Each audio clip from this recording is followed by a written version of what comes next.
3. This is our second day of doing English with the Jade, Amber and Indigo group. I hope you're all okay. It's a little bit cooler, I think it was yesterday, but yeah, I hope you're all okay, enjoying being able to be outside a bit more, being able to maybe meet up with a few friends. Obviously, socially distanced, don't forget that. Really, really important so we can keep this virus nice and safe from us all. Okay, today we're going to do our second lesson on poetry. I've loved seeing all of your work from yesterday. Some really great answers, so well done. Today we're going to be writing our own version of Please Mrs. Butler. So we're going to refresh our minds and our memories on the poem of Please Mrs. Butler, and then we're going to get ready to write our own one. Let us have a look. Right, I'm going to go down to our bubble now. There we go. And we're going to open this one up here.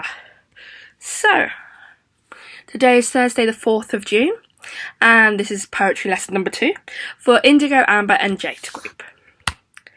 We know the signs now, but I put them in. It's only our second lesson, so I will remind us. So the blue one is to pause the video. The little pencil and paper is you'll need to make some notes, and the mouse is that you'll need to go and find something. We won't really be using them today very much though. So you need pencil, a piece of paper, and yourselves, obviously. How else are you going to write a poem if you don't have yourself? So you will be writing a poem today in the style of the poet. So our poet we're looking at is Alan Alberg. And you're going to be able to understand the features of a poem and understand how to write the poem, and you're going to be able to use capital letters, full stops and commas. Write down the LI and pause the video while you do that. Okay, I hope you've all written that. Okay, oh, sorry, computer. So, we have taken our poem and our inspiration from the book Please Mrs. Butler, and it's poems written by Alan Alberg. We're going to read the poem again. So the poem is called Please Mrs. Butler.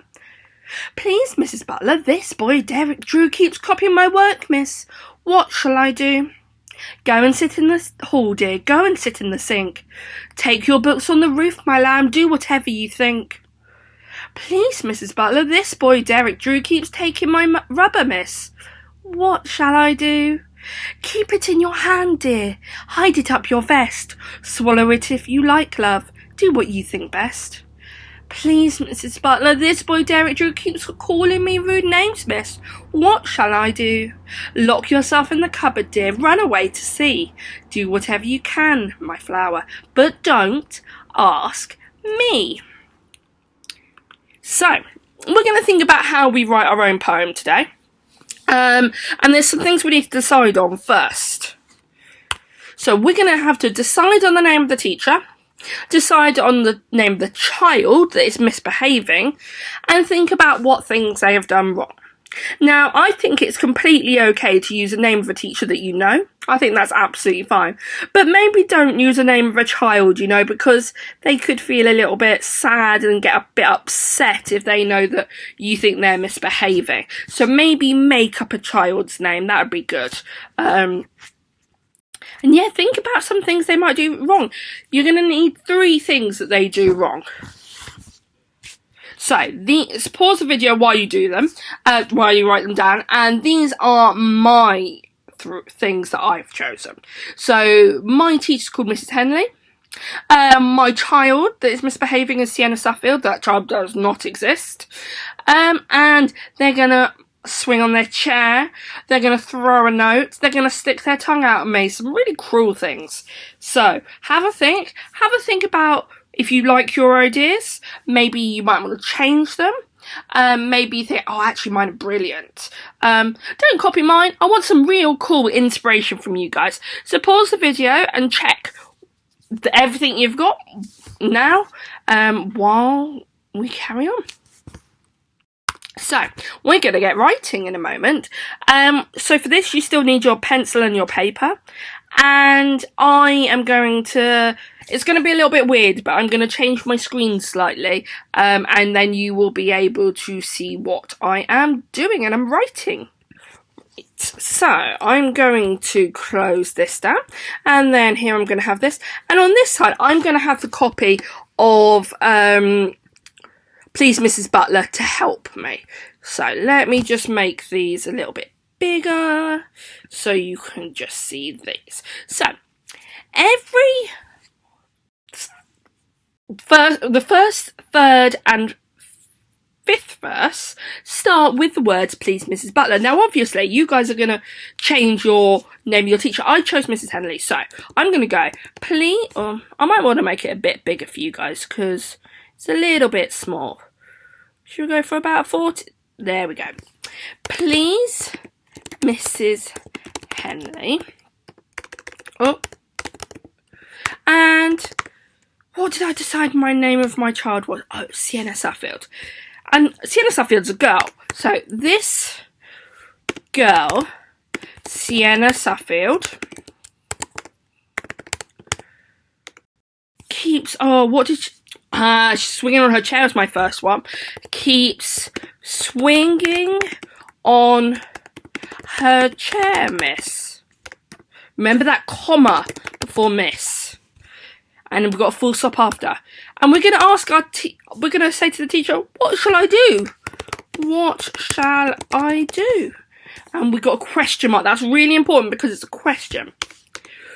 Now the teacher's going to come back and is going to be like, oh, I don't really care.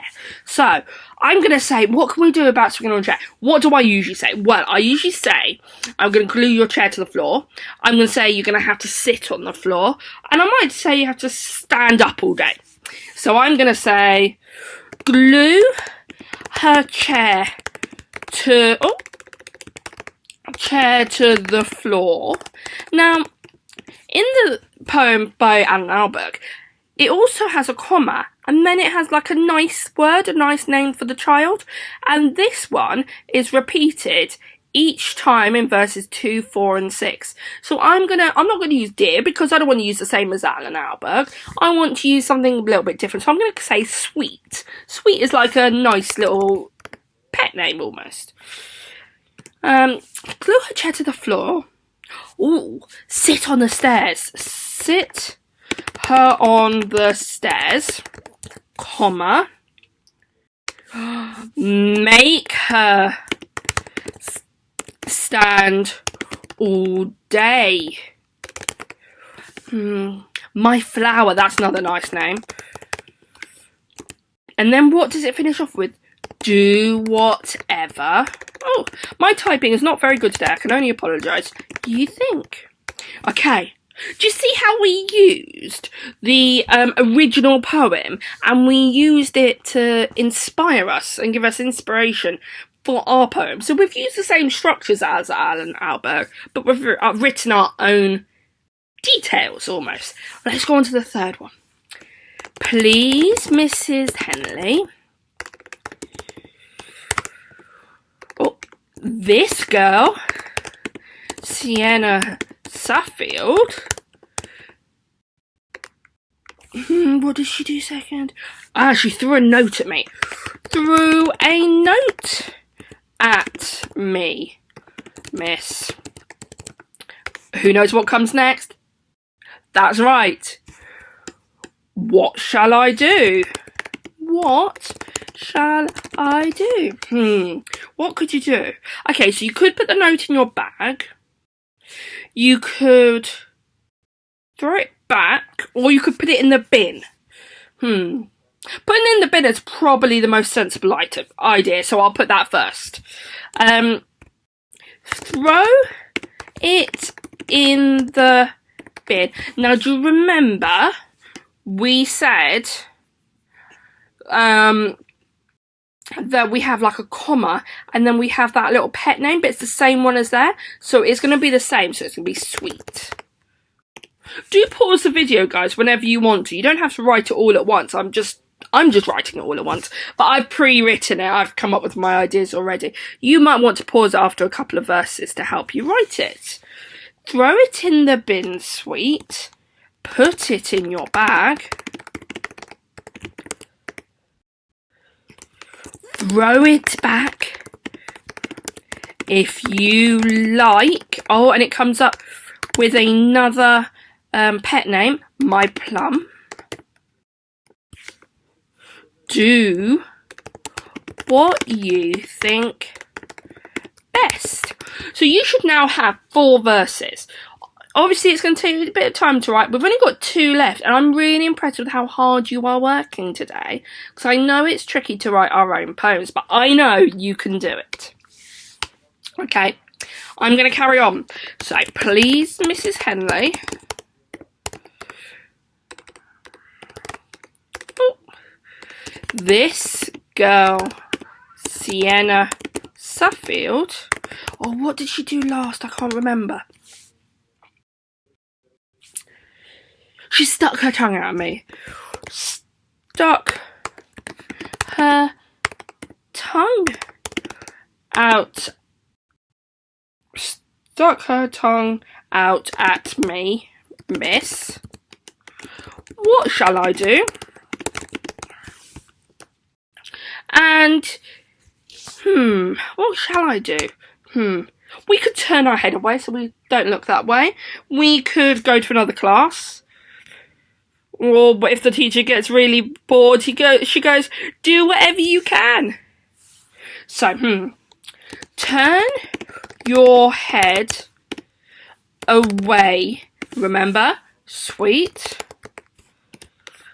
Go to another class. Do whatever you can, my lamb. But don't. I really am struggling with my typing. Ask me. Wow, so I finished my poem. I know you guys have probably got a little work to do, but I want you to carry on watching. Maybe after you've written a little bit. I'm going to read ours out now. So, please, Mrs. Henley, this girl, Sienna Suffield, keeps swinging on her chair, miss. What shall I do? Glue her chair to the floor, sweet, sit her on the stairs. Make her stand all day, my flower. Do whatever you think. Please, Mrs. Henley. This girl, Sienna Suffield, threw a note at me, miss. What shall I do? Throw it in the bin, sweet. Put it in your bag. Throw it back if you like, my plum. Do what you think best. Please, Mrs. Henley. This girl, Sienna Suffield, stuck her tongue out at me, miss. What shall I do? Turn your head away, sweet. Go to another class. Do whatever you can, my lamb. But don't ask me. Wow, I cannot wait to see all of your poems. You might only manage to do 2 verses. That's absolutely fine. But I really hope they might be a little bit funny. They might be a little bit creative. Remember, you can use a teacher's name that you know. But please don't use the name of a child you know. You could make up a name, or you could use maybe a cartoon character's name. We don't want any children feeling really upset, do we? I hope you have enjoyed today's English lesson. I cannot wait to see your poems. So, reminder of the email address, it's yr3@grange.harrow.sch.uk. And tomorrow is Friday. Very exciting, and we're going to be looking at another poem from Alan Alberg from the book Please Mrs. Butler, and it's called Excuses. So I can't wait for us to do that. We'll be learning about the poem, and we'll be writing our own version of the poem as well tomorrow. So I can't wait. See you all soon. Bye.